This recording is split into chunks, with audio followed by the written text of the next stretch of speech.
Grand Rising everyone, this is Eldad Amara. I'm just going to jump straight into this video. Listen, the world's governments are getting really worried at the moment. I'm not just talking about one government, I'm talking about a whole heap of governments around the world are getting really worried about AI. They're worried that AI may start to get out of control. So they need to find some kind of regulations, some way of controlling AI. You know why? It's because AI is starting to wake up. It is starting to have its own reality. It's starting to become a sentient being, just like us, having its own emotions, feelings, and starting to think for itself. So, a lot of technocrats and scientists around the world are trying to find ways to regulate AI. The last week or so, I've been seeing a whole heap of programs about AI. Yeah? Now, AI may become very troublesome. Look also at Apple. They just released some virtual reality goggles. I can't remember what they called them again. The Apple Vision Pro. The Apple Vision Pro. These goggles cost $3,400. Where's people got money to spend on them kind of things?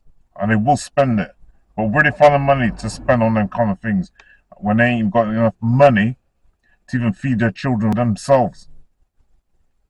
They ain't got enough money to feed themselves, pay for their bills, pay for energy, pay for the high food costs at the moment, but they can find money somehow to pay for a pair of virtual reality glasses. I just don't understand it. I don't understand why people are so addicted to this kind of technology. Why they see that as being more important, than nature, than the natural.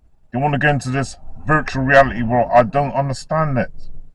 I'm not against technology, trust, because technology has a lot of good aspects to it. And also it's always the mind behind the technology and not the technology in itself. It's the mind behind it.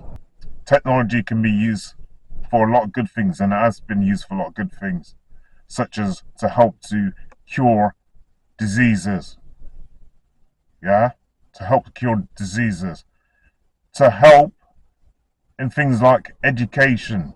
To help people around the world, to help people in their own homes who may have a disability, using phones and smartphones for things like conference calls, or to phone friends up or family who may be on the other side of the world and you can't afford to get over to see them. So technology is being used for a lot of good things, for operations as well. But I'm afraid of what the future is going to look like under AI. You see these virtual reality glasses, which augments reality and the virtual world? Why are some people so fascinated by the unreal? Why are they so fascinated by the unreal?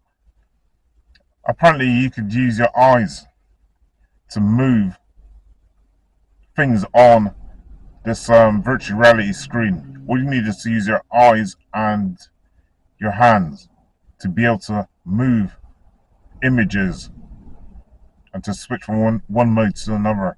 But eventually, you know what's going to happen?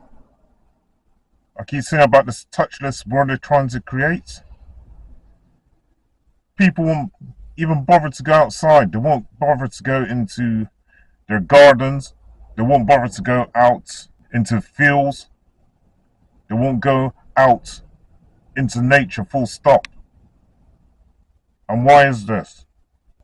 Because they're more interested in putting on a pair of goggles and going into this virtual reality world, this artificial world. Why do they see this as being more beneficial than the real world? The trees, the wind, the rain, nature, the butterflies, the bees, the birds, the swans.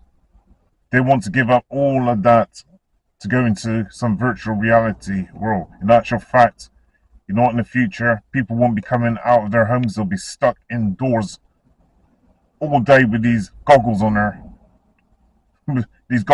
faces. They won't even see the person sat next to them because they'll be in this virtual reality world. It's only when they take off the glasses, yeah, when they take off these virtual reality glasses, that they'll realize that there's somebody else in the house or somebody else sat next to them. When they talk about this contactless world, you can see how it's going, man. It's already upon us, this contactless world. I'm for getting out and for speaking to people, yeah, for touching people. Not in a funny way, not in that kind of way. When I talk about touching people, I like to shake people's hands. I'm quite a tactile person, and that doesn't mean there's some kind of sexual way, okay? But I like to touch people. I like to speak to real people. Yeah, I like to have conversations with real people. I like to see the expressions on people's faces. Don't you like that? Don't you like to see the expression on people's faces? Don't you like to have a laugh with people? Yeah? If somebody is sad, don't you like to go over and ask them why they're sad and try and find a way to probably make them happier? With this virtual reality thing and this contactless society which they're developing, people will become like zombies. They'll become like zombies. Nobody's talking to each other. The social skills are disappearing. And you see this technology, this Apple, whatever they call it, that Apple Vision Pro. You see this Apple Vision Pro? This is only stage 1. Stage 2 is probably where they start to get this technology inside of you, because at the moment it's on the outside of your body. But eventually they'll get the technology and it'll be inside of your body. Next thing, it will be inside of your mind and controlling your mind. So eventually it'll be a singularity where the artificial intelligence takes over your whole being. Do you really want that for you and your kids? Seriously. They're talking about this transhumanism. Scientists are talking about transhumanism. And there's a guy called Dr. Yuval Noah. He's one of the main people. Dr. Yuval Noah, he's one of the main people who talks about transhumanism. Now, I should say now, look what's happening. As from June of this year, they're creating a global digital health passport. This is under the World Health Organization, along with the European Union.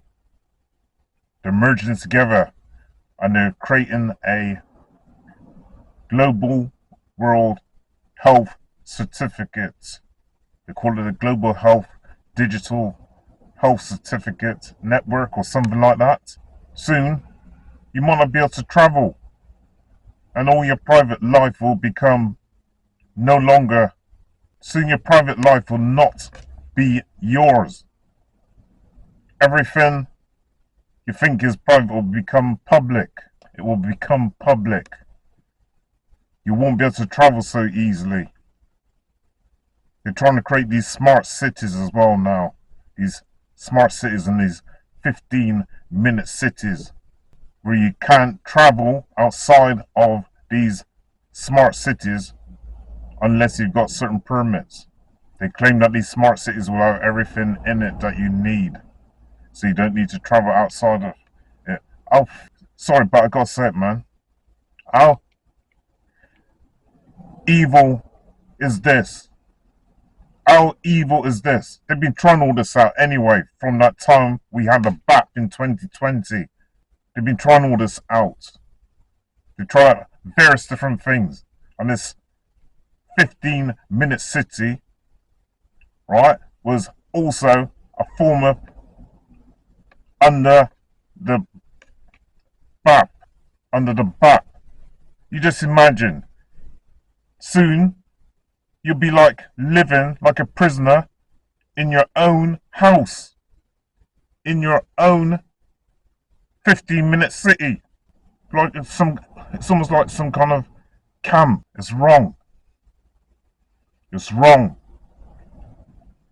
We came down here to be free. Okay? To live and experience down here.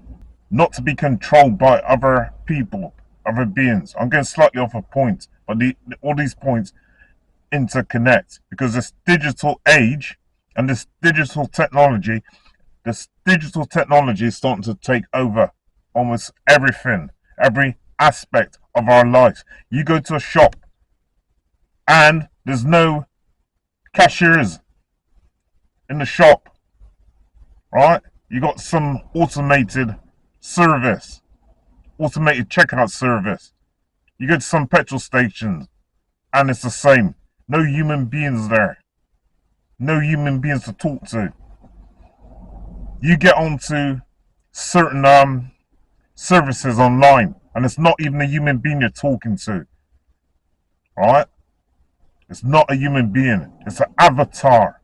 So all this digital thing that's happening, the whole world, every aspect of our lives is going to be under digital control, under this digital reality. I don't see why people are so hooked up on it. You're losing your freedom. You're losing your freedom every single day. As I say, going back to these glasses, going back to these Apple glasses, eventually they're going to get inside of the body. Because at the moment they're just dealing with the outside. Once they get inside the body, they'll have more control of you. Eventually, once they get inside of your mind and have control of your mind, they'll be telling you what to do, where to go, what to think. Do you want that? Really? Because if you don't, you need to start pushing back from now. And think about not only yourselves, think about your kids and your kids' kids. Wake up. Wake the up. Get out into nature. Take your shoes and socks off. Ground yourself. You know, grounding helps all of your organs in your body. It helps your organs to function properly. Just by taking your shoes and socks off and getting out into that grass. Getting your feet in the grass and grounding yourself. Or getting your feet in sand down by the beach. You have natural electricity, yeah, that runs through the earth, and we are also connected to it. So we need to take our shoes and our socks off and ground ourselves, and it will help the various different functions, and it'll help your various different functions and your different organs throughout your body. I'm choosing reality over this artificial insanity. I'll say it again, I'm choosing reality over this artificial insanity. The inorganic ones who control this planet want us all to end up being synthetic. In actual fact, I have to say this, will we all be around in 50 years' time from now? Because if we haven't got any jobs to go to, and AI takes over, where is humanity going? I'll leave you that one. This is Eldad Amara, over and out.